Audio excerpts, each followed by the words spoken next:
test of time. So new generations are seeing it now, thinking it's new. But I guess to everybody, it still kind of is. It's one of those films that you don't tire of. You learn all the words, you sing the songs, you know. Yeah.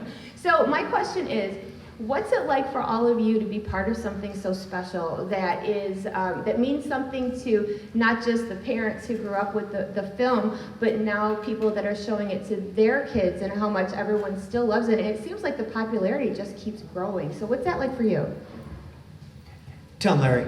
Back to you, Jason. I'm happy to start.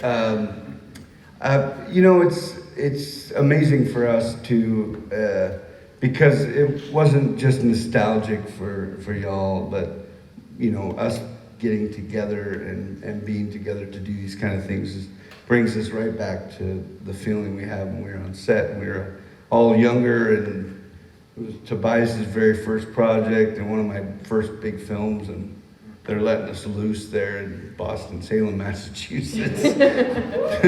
we didn't know how we got there, but it's just been a gift, and it just continues to grow with the joy that other people feel and the stories they tell us connected to why the movie means so much. We love you, Ice. Oh, thank you. It's Ernie. You know, most movies come out big and then fade over time and become a memory at some point. And ours did the opposite. It came out small in the theaters, and then it has only grown and snowballed over time. And with more generations being introduced to it, you're right, it just keeps getting bigger and bigger. What a treasure that is, and a unique experience for us as actors, because this is kind of every actor prays for a project like this. So to be a part of this phenomenon and an annual event. It's a sit-down event that you probably get together, and it's Hocus Pocus night, right?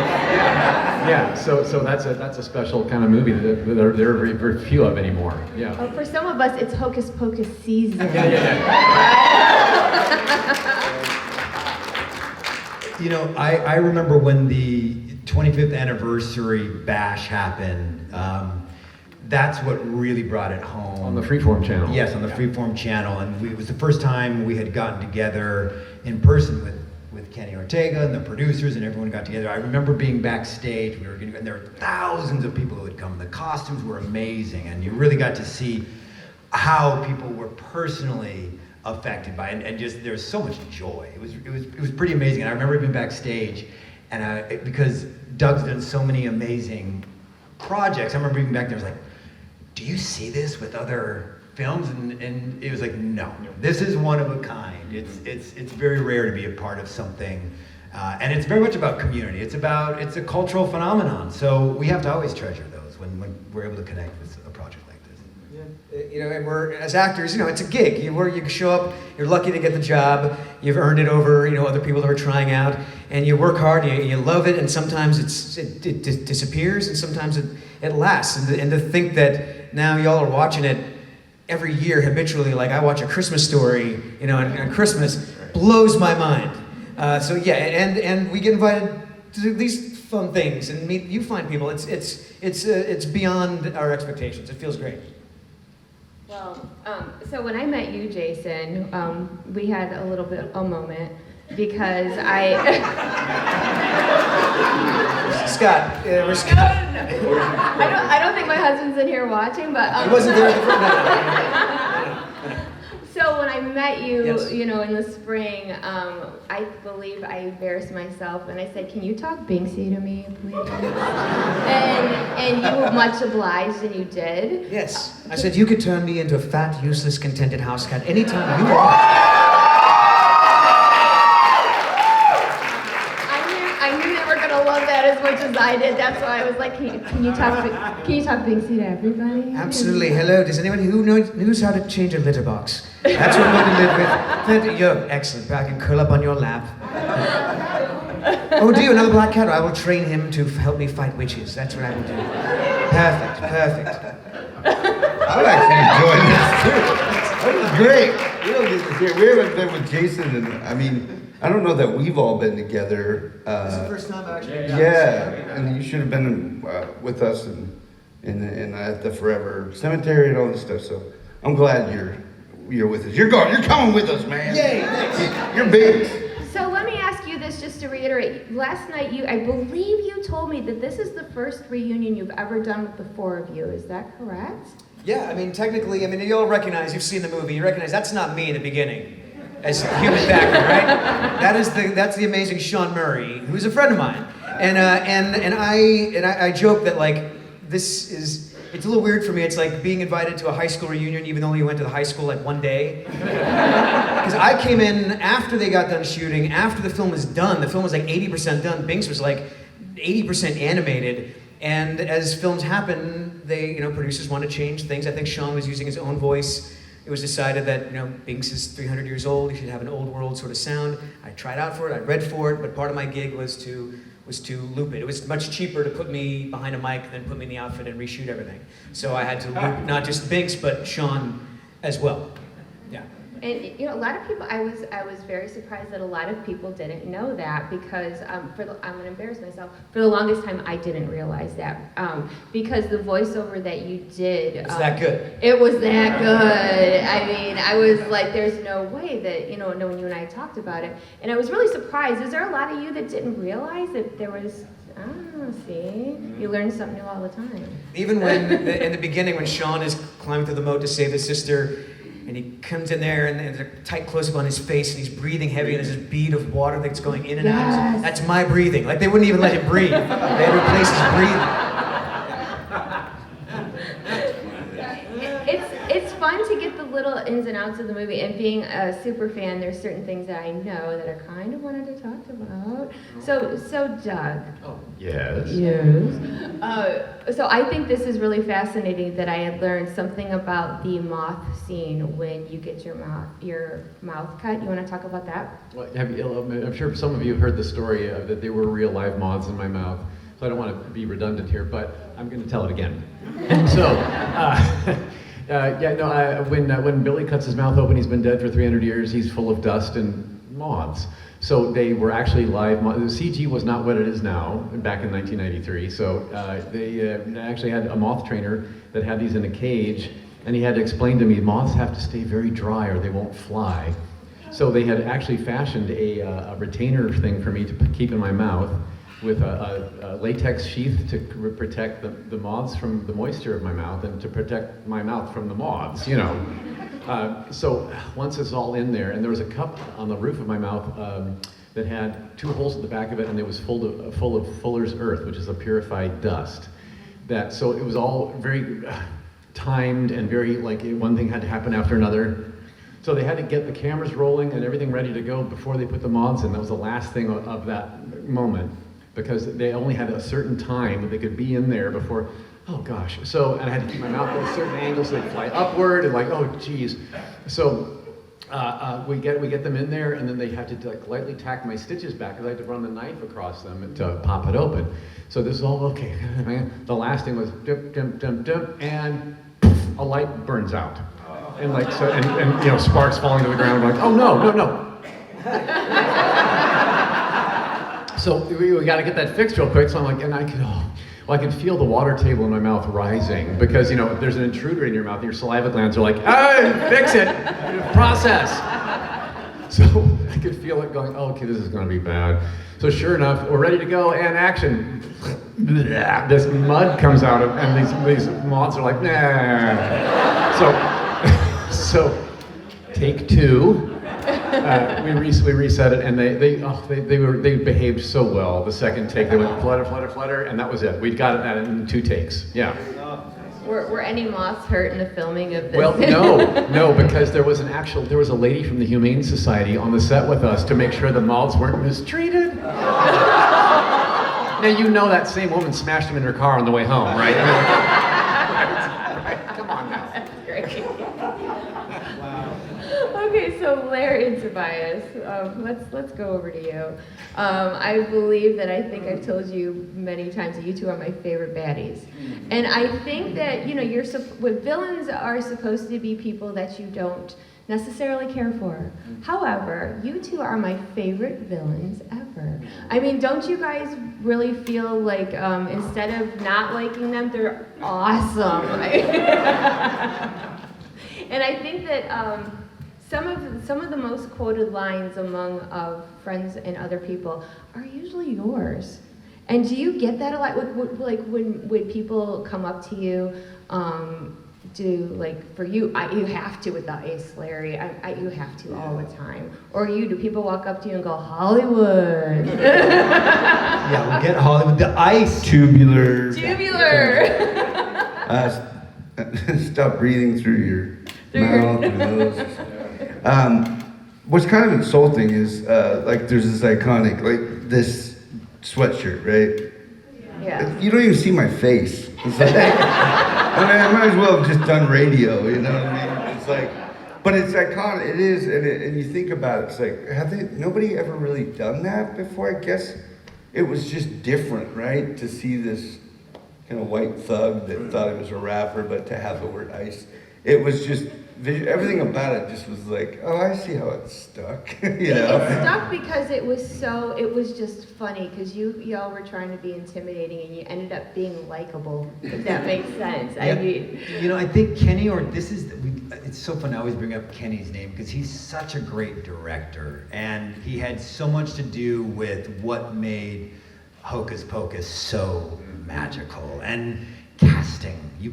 Come on, I was a goofy 15-year-old kid with long blonde hair, and he's like, okay, that's the bully. They put us together. It was, so much his unique vision for what would make this film something unique and memorable.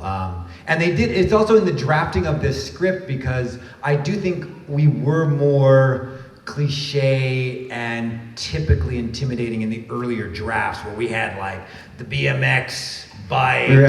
We actually smoked cigarettes in the cemetery. that. We weren't just asking, but we were like. Yeah, so it's fun. It's that's all the finessing. They stripped that away and added the goofiness and just let us be us. Maybe Had you two met before the shoot? Because you're releasing on your Instagram videos, home video that you took, and the synergy is already there. So you guys clearly got along. I don't know about that.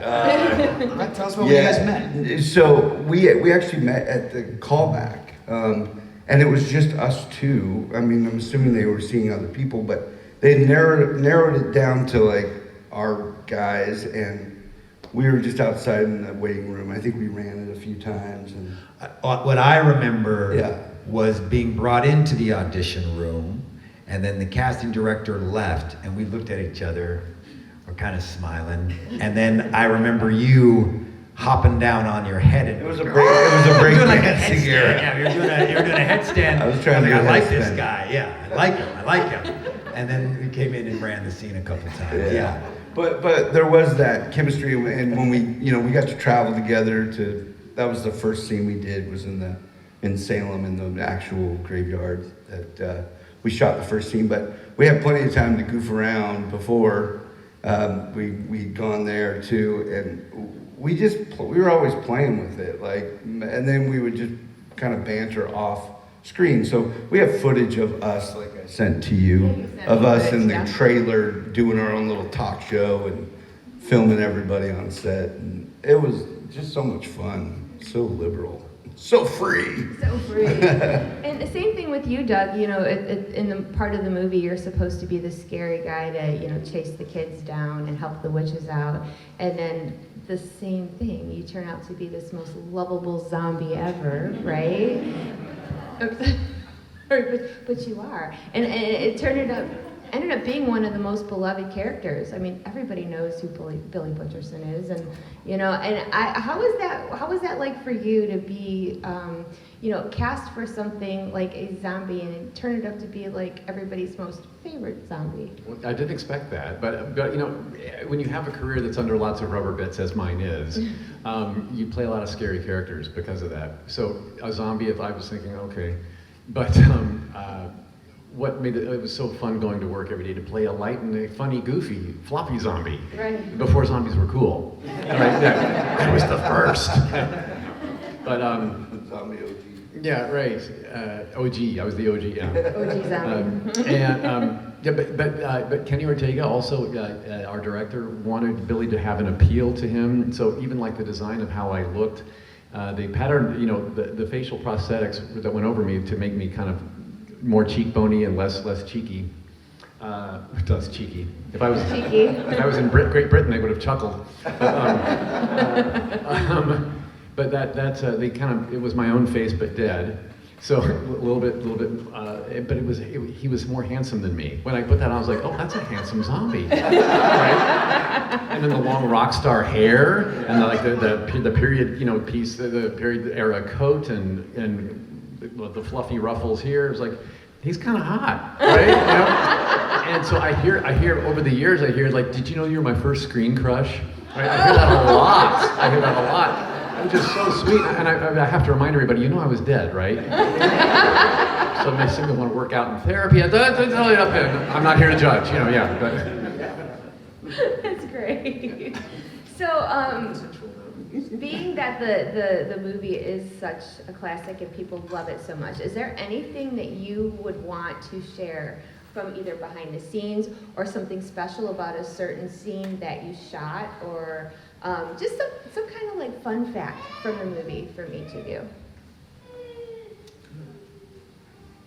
I'm gonna go off of what Doug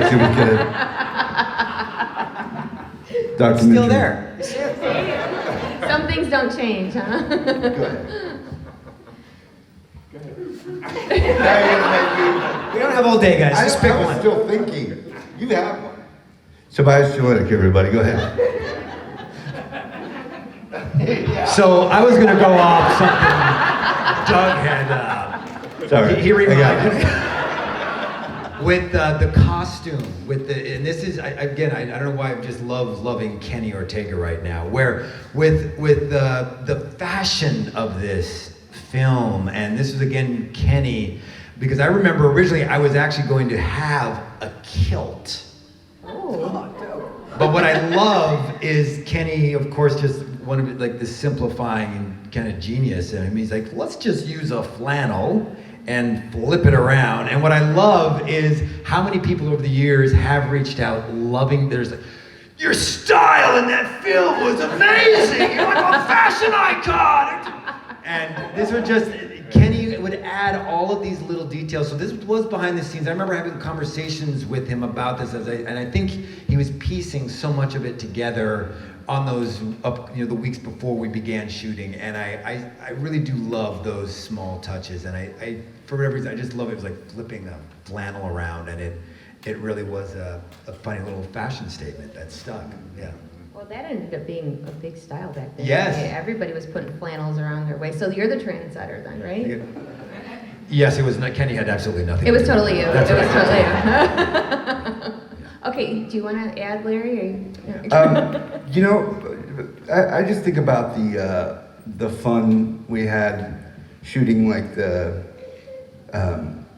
scene with the pumpkins and all the kids out in the street. You talked about that being such like kind of a neighborhood that It is. It's like a neighborhood that every kid wanted to be in as a child. yeah, you right. know? It's what we all like remember or picture to be the like classic Midwest kind of looking. Yes. But it was a fun night because we had all these kids and extras and then a lot of the cast was there, and we were just playing hacky sack in between takes, and we just kind of found some fun things to do. I got to smash like 10 or 12 pumpkins. Oh, which that's great. it's great. I didn't get in trouble for it, so that was nice. And to watch Kenny, because we actually, like I said, I have this behind the scenes footage that I think we'd hand the camera off to my mom or dad or somebody's. And so they're filming us and watching Kenny. He's under a timeline. They have to get the kids out of there. But he somehow manages to pull this like whole choreographed scene together. And then to see it on film later, you're like, that's amazing how it looks and what you learn. That was kind of my first big film, so there was one thing that kind of intimidated me. I'll leave you with this idea. The first day when we got there, we had it all worked out, and I'm a little nervous. And we get done with the first take, and Kenny Where pulls were we? me. Where was this? This was a cemetery. in Okay, Salem. cemetery, Salem, And Massachusetts. it was kind of raining a little bit. We were sitting around doing the scene, and after the first take, Kenny just pulls me aside and just says, "Oh, Larry, you're great. I love it. But remember, this is film. It's not theater. Everything's a lot smaller. On film, it looks big. So just tone it down because the camera's right here. It's like, don't move around so much, and we're not doing a play here. You don't have to be so loud. So that was my first lesson, and I'm like, I'm gonna get fired before and it was scary. But then, as you watch, and as Kenny did it in such a way that encouraged you and not defeated you, and because of that, I feel like I learned a very big lesson right away in film. So that was a good experience for me as an actor too. Mr. Doug? Yes. Any great I memories? do. I have a couple. Do you have a minute? Of course. My first little tidbit is Bette fricking Midler. Okay. No, I had been such a screaming fan of hers for years before this. I became aware of her when I was in college, and recording career, stage career, had a string of successful movies for Disney Touchstone before this, right? Outrageous Fortune and Ruthless People and Big Business and right, just it goes on and on and on. And she'd just done Beaches before this too, so I was like, oh my gosh. So my first night working with her, I was driving I did my bits out in California. I didn't get to go to Salem because I was in the studio Disney lot. So I'm driving to work. And it was a night shoot that we're going to do outdoors, and I hear from a distance on the radio. I'm like, oh, Bette Midler. So, and then after I worked with her all night, on the way home, I heard The Wind Beneath My Wings on the radio. She's huge. So anyway, but she had done an interview with Barbara Walters that I'd seen a few years before that helped inspire me, and so I got a chance to tell her that. During the filming of the party scene, the costume party scene where she gets up on stage and sings, I put a spell on you. Well, they're resetting cameras, and I had a minute to chat with her, and that's when she told me that she thought I was doing such a great job with Billy and that I was very funny. And I thought, if that light could fall on my head now, I will die happy knowing that Bette Midler thinks I'm funny. And the other bit is a line of dialogue. When I cut my mouth open after the moths flew out, after that bit, I had a little line of dialogue that was not what was originally written in the script. The original script had me just saying the B word to Bette Midler, who was calling her, right? And I was thinking, ooh, Disney movie, family friendly, kids watching. So I pitched the idea to Kenny Ortega, our director. What if he goes on a little bit of a tirade with less harsh language? So he's like, so that's how winch, trollop, you buck-toothed, mop-riding firefly from hell came out. So that's where that came from. Though I wasn't, all my bits were behind a microphone in a studio. I actually was on set a couple times during the filming, but I hadn't even booked the film yet. I was working on another show on the Disney lot, but I knew Omri because he and I did a TV series together when we were 17, and I knew Vanessa because we had mutual friends. So I was like, oh, let me go over and say hi to them. So I was on set in that one of those iconic opening shots of Sarah Jessica running past the camera with her cloak behind it, running up towards the house, and that's on a sound stage. It just blew my mind. I never really seen anything like that. An outdoor set inside a building. And then I was there when Bette was on the harness and chasing them in the car. And they were in half of a car with a rear projection behind them of the woods going past them. And I'm like, that's got to be a stunt double. No, that's actually Bette on the things. I never thought in a million years they would actually put those gals on the harnesses because that's not safe or easy. And I am also very aware of Miss Bette Midler, huge fan, and I did see her a couple times. We locked eyes, and that's all I could do. That's it. That's all I could do. I didn't want to upset or disturb anything. I was lucky to be there, but and then coincidentally, months later, I got to actually be part of the fun. So yeah. That's awesome. So I have a question that people have asked, no kidding, people have asked me about as far as Jay and Ice. How did you get out of the cages at the end? Did somebody get you out? I mean, they're still there, aren't they? Yeah, I mean, we're saying a lot of lullabies, I think, to kind of get through those years. I wonder what happened. I mean, I'm assuming that the cops came and they let us go. Salem cops. But I don't know, what do you think happened to us? I just remember we got out very carefully. That's what I remember on the day. Yeah. Well, the freeform event begins when our introduction. They put us back up in the cages and they say it's been 25 years, and we're like, oh. So that was kind of fun, but we'll see. That's it's so funny because people are like, what do you think happened? How did they get out of those cages? I'm like, I don't know. But so if there, it might be a hard question, but is there a favorite scene that each of you have from this movie? I Put a Spell on You is outstanding. For me, it's the zinger at the end. I think I mentioned, we talked about, I cry every time. It's the magic of the Disney moment in the end with the spiritual, I'm gonna cry thinking about it. When he says, I'll always, you say, what is it? I'll always be with you, Danny? Always be with you. Want to use my tail to wipe your Yes. Say it, dude. Let's do the scene, do it. Danny, I will always be with you. Yes. So that for me, and then also when we go, we need a child. Him. Remember that? We point at each other. We're like, we probably ate each other alive after. I'm going to go with both of those as well. I love the musical number, and I was there at the party scene watching it happen in front of me with, again, Bette freaking Midler on stage singing. So and I got to flop around that scene a bit, but and then the end. I tear up every time I see, and I've seen it a lot. Yeah. You're right. Yeah. But my own personal, I love my goodbye scene where I'm yawning and flop back into my grave. Love it. But little known fact about back to Bette Midler, if I can. You'll notice. I think there was. Rumor has it that in her contracts at the time that she had to have a shot of her feet walking. Because if you look at a lot of her movies, there will be a shot of her in her high heels going tick, tick, tick, tick, tick, tick, in most every movie she's ever done. So I remember Kenny Ortega having to think of his shot list for the day, and he had to get a picture of her shoes walking across the stage.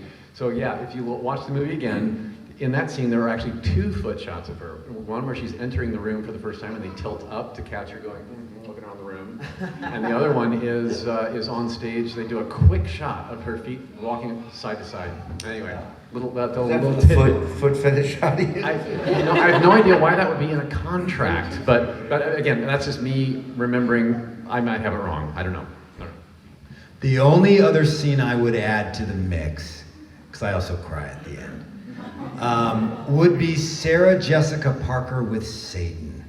That whole sequence is just, that's the film to me. It's like so fun, it's so playful, and I imagine they just had a ball shooting that stuff. Not talk to the master that way. Right. So good, yeah. So I also think that Penny Marshall needs quite a round of applause because just her snark in the couple of lines that she has were always one of my favorites. So, aren't you broads a little old? Wait till you hear what I'm going to call you. That's right. Shove it, Satan. I mean, I love it. It's great. Had they ever worked together in a film like that before? His brother Gary?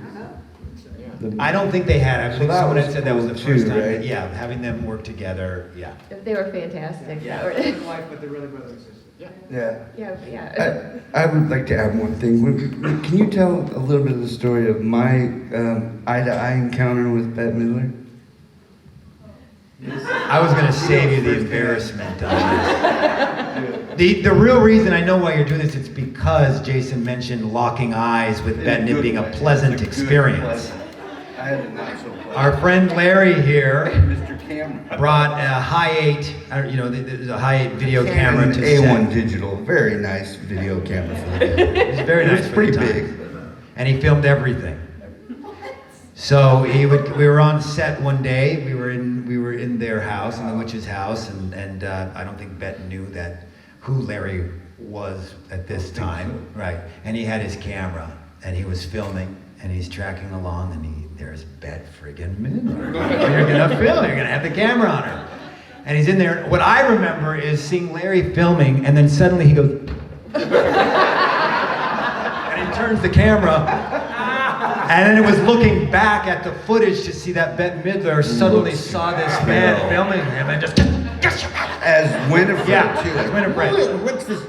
And then I remember we played it back in slow motion just to relive the trauma. And yeah, that was, yeah. He locked eyes, but not in a good way. Yeah. Yeah, Bette friggin' Midler. Which might explain why I'm not part of part 2. That's all right. I still love Bette Midler. But Doug, you are in part 2. Is there any little bit of that you can tell us without, telling us too much? No, I can't tell you jack nothing. All right. Yeah, we are currently filming in Rhode Island. And yes. That's where I'm from. Yes. And, That's where I'm from. Oh, is it really? Yeah. Oh, awesome. Lovely people there, and they all come out to watch us film. We've had crowds on the outdoor scenes a lot, and I'm sure you've seen some stolen footage of like camera footage and things, whatnot. So it's hard to keep it a secret when you're taking over a town like that. But it's going great. Bette Midler, Sarah Jessica Parker, Kathy Najimy, and I are all back from the first film. And it looks like not a day has passed. I mean, they held up great over the years. Bette Midler's 75 now and still flying on rigs. Yeah, no. Wow. Yes. And looking fantastic.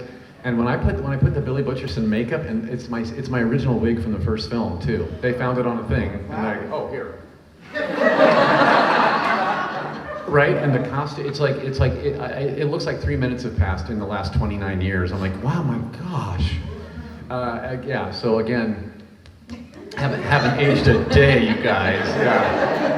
Yeah, and I'm 61 now, so I forgot how energetic Billy was in the first film. He's very, very physically agile, and I'm like not anymore. So yeah, it's been great fun to crawl back into his wretched old skin again. Well, we can't wait to see him back too. Next That's October really on exciting. Disney Plus. Yeah. We'll have to see who Jason gets called in to dub over the voice. Somebody in there is going to have Jason's voice, just so you know. We don't know yet. And we would welcome that, right, Jason? I like to work, so yeah. Yeah. And I just think it's really funny because I don't know if you were watching, but when you went into your Binks voice, the crowd went wild, and I heard squeals, and it's like they loved it. I mean, I love it as well. And I also worked in a Goofy movie, and worked with, Goofy movie. And I work with my dad is Bill Farmer, who's goofy, and I love doing cons with him because he's this older guy. No one really knows what the voice of Goofy looks like, really. And they see this older guy behind the table wearing his, Hawaiian shirt, and he'll be on his phone looking at his kids, and they'll look at the picture of Goofy, and they'll look up at him, and they'll say, "Wait, you're Goofy?" And he'll look at them, and he'll go, "Gosh, sure I am." And they burst into confetti. I mean, I get it. I totally get it. Yes. I'm gonna use that. The burst into confetti. Burst into confetti. That's what happens. That's the best line I've heard in a long time. Okay, so I do want to take some questions from the audience, but first, before we do that, would you like to tell us what you are currently working on now, or something, anything that you'd like to share? Okay, I'll start then. Everyone's looking at me. Well, I'm currently in Star Trek Discovery. Thank you. Yeah, season 4 just started airing, where we had the first 2 episodes out now. There are 11 more coming. And so hopefully we get to film a season 5. That's later. But while I'm on hiatus now, not only am I doing Hocus Pocus 2, but also I might be showing up in another episode of What We Do in the Shadows. As the Baron. Yes. So I'm having great fun with that. I also, speaking of crazy makeups, my dream job was to play Count Orlok in Nosferatu, but I got to do the remake. So that's in the can, and it should be coming out this coming year for its 100th anniversary from the silent film. Yeah. I've been working on, they rebooted CSI Vegas. So I've been working on that, which has been a lot of fun as a serial killer. I just can't get away from the baddies. Yeah, and then there's one other TV show I'm very excited to be a part of. I can't say anything, but that'll be in January, so that'll be upcoming.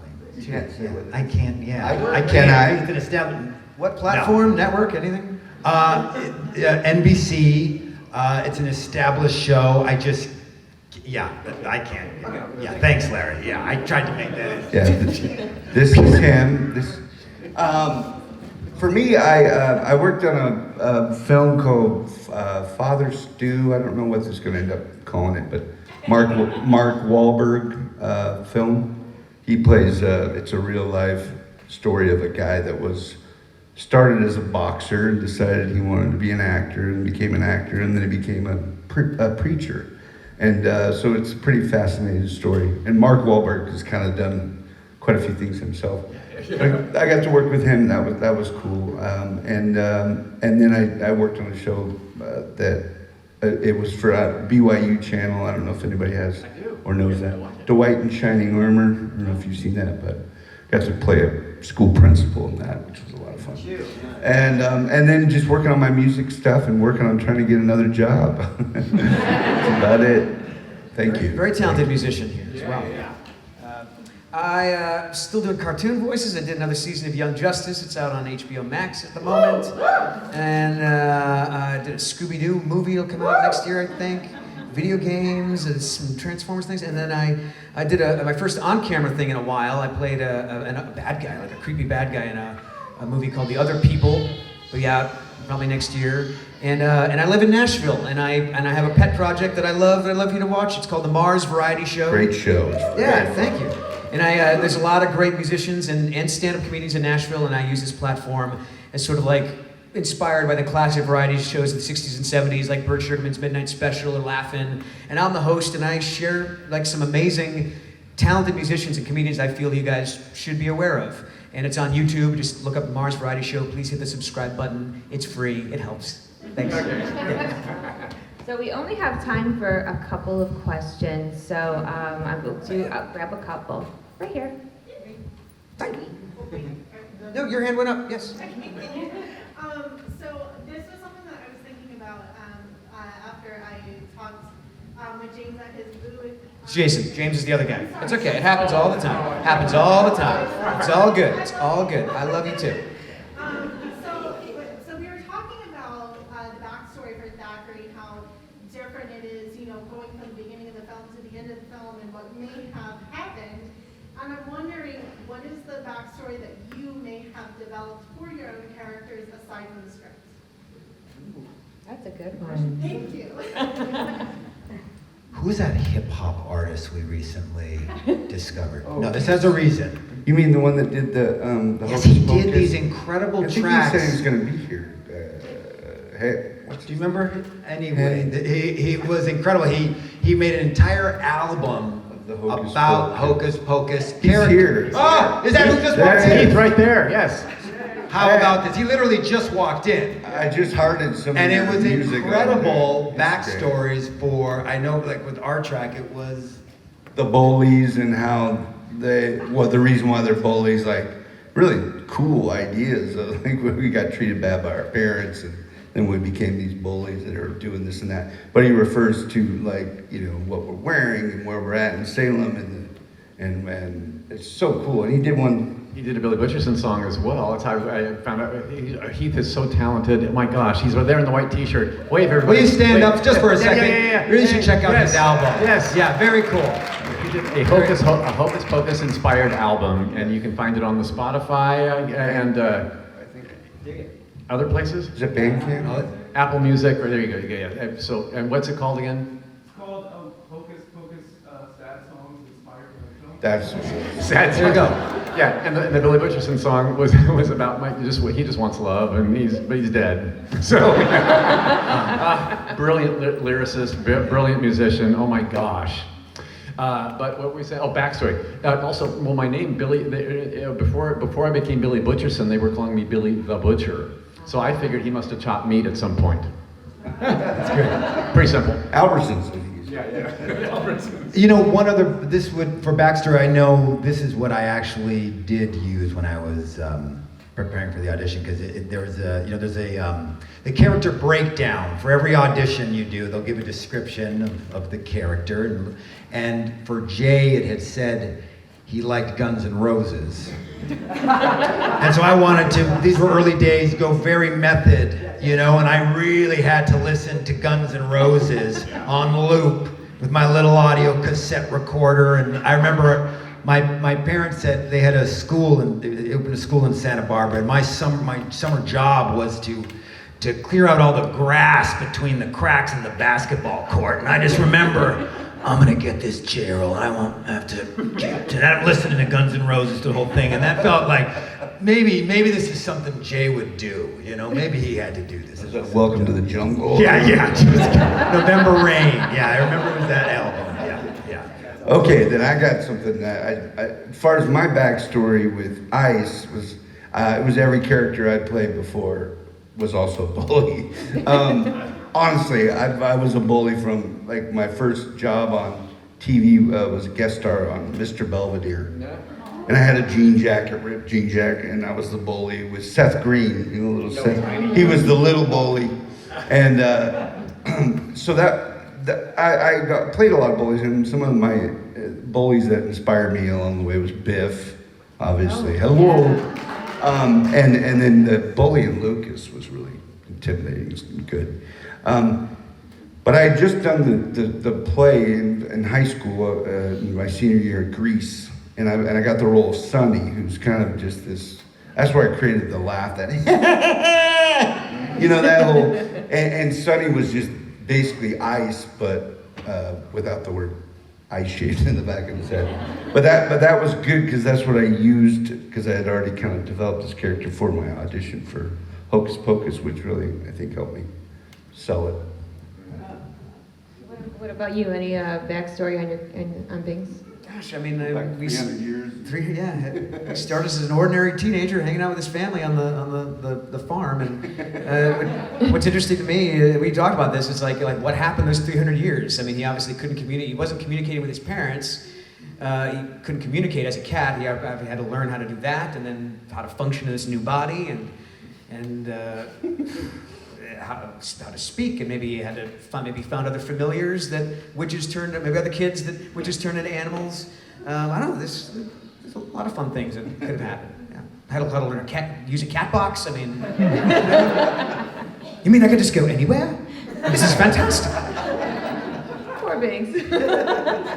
Well, I was told that we have chatted so much that we are out of time. We could have talked for hours, but truthfully, you guys are absolutely amazing. I am so blessed and honored that you chose to come and do your reunion together at the House of Mouse Expo. I can't thank you enough. And I'm sure everyone in the room can agree with me that we are so thankful that you're here. So thank you. Thank you guys.